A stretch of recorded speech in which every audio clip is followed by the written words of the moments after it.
বিএনপির যুগ্ম মহাসচিব শহীদ উদ্দিন চৌধুরী অ্যানি বলেছেন, অন্তর্বর্তীকালীন সরকারের প্রধান উপদেষ্টা ডক্টর মোহাম্মদ ইউনূস যুক্তরাজ্যে সফরে গিয়েছেন। পত্রপত্রিকায় এসেছে আমাদের ভারপ্রাপ্ত চেয়ারম্যান তারেক রহমানের সঙ্গে ওনার সাক্ষাৎ হতে পারে। এটি খুশির সংবাদ। বাংলাদেশের গণতন্ত্রের জন্য যদি এ ধরনের বৈঠক হয়, স্বাভাবিক কারণে আমরা জনগণ উপকৃত হব, বাংলাদেশ উপকৃত হবে। সোমবার সন্ধ্যায় লক্ষ্মীপুর সদর উপজেলার ভবানীগঞ্জ বহুমুখী উচ্চ বিদ্যালয় মাঠে ইউনিয়ন বিএনপির কর্মী সমাবেশে তিনি এসব কথা বলেন। আপনাদের ভালোবাসা নিয়ে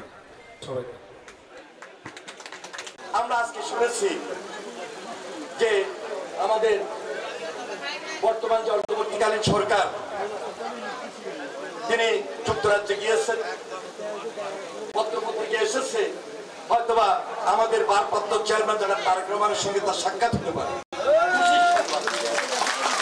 আনন্দের জিনিস, বাংলাদেশের গণতন্ত্রের জন্য এই ধরনের যদি একটা বৈঠক হয়, খুব স্বাভাবিক কারণে আমরা জনগণ উপকৃত হব, বাংলাদেশ উপকৃত হবে।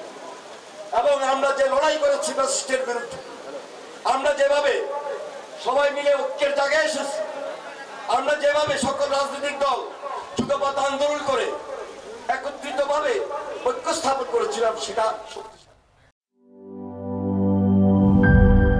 এই ঈদে জামা জুতো অ্যাক্সেসরিজের ডিসকাউন্ট।